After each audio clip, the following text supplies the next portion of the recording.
Hello everyone, আমি শুভ্রা চলে এসেছি আবার একটি ভিডিও নিয়ে। তবে আজকেরটা কোনো মিনি ব্লগ নয়, আজকেও নিয়ে এসেছি রেসিপির ভিডিও। তো আজকের রেসিপি পারফেক্ট লাল চা এবং পারফেক্ট দুধ চা তোমরা কিভাবে করবে তারই রেসিপি।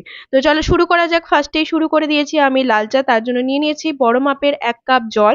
জল যখন হালকা গরম হয়ে আসবে তখন আমি তার মধ্যে দিয়ে দিব 3 চামচ চিনি। তারপর যখন জলটা ভালো করে ফুটে যাবে তার মধ্যে আমি দিয়ে দিব 1 চামচ চা পাতা। এখানে কিন্তু আমি পাতা চা পাতা ইউজ করছি। লাল চায়ের ক্ষেত্রে কিন্তু পাতা চা পাতা ইউজ করতে হয়। গুটি চা পাতা ইউজ করলে কালার আসবে কিন্তু সেন্ট ফ্লেভার কোনোটাই কিন্তু ভালো আসবে না। সে কারণে লাল চায়ের ক্ষেত্রে লাল ম্যান্ডেটরি যে তোমরা পাতা চা পাতায় অবশ্যই ইউজ করবে। তারপরে হালকা ফুটে গেলে ওটাকে আমরা ঢাকা দিয়ে কিছুক্ষণ রেখে দেবো। ফ্লেম কিন্তু আমরা বন্ধ করে দেব, ঢাকা দিয়ে রাখবো কারণ যাতে সেন্টটা উড়ে না যায়।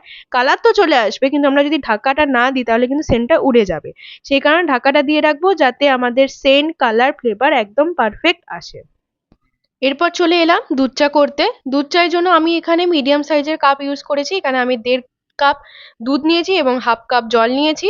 যদি তোমরা ঘন খেতে চাও তাহলে 1.5 কাপ দুধ নেবে, আর যদি পাতলা খেতে চাও তাহলে 1 কাপ দুধ নেবে, তাহলেই হবে। এর মধ্যে আমি দিয়ে দিচ্ছি 2 চামচ চিনি। যখন দুধটা হালকা গরম হয়ে আসবে সেই সময় আমি চিনিটা দিয়ে দিলাম। আর এর মধ্যে দিয়ে দিব আমি ছোট মাপের 1 চামচ মধু। এটা অপশনাল, তোমরা চাইলে দিতেও পারো নাও দিতে পারো। শুধু মধু দিয়ে যদি তোমরা চা খেতে পারো তাহলে তো খুবই ভালো, উপকারী। আমি পারি না, সে কারণে আমাকে চিনিটা ইউজ করতেই হয়।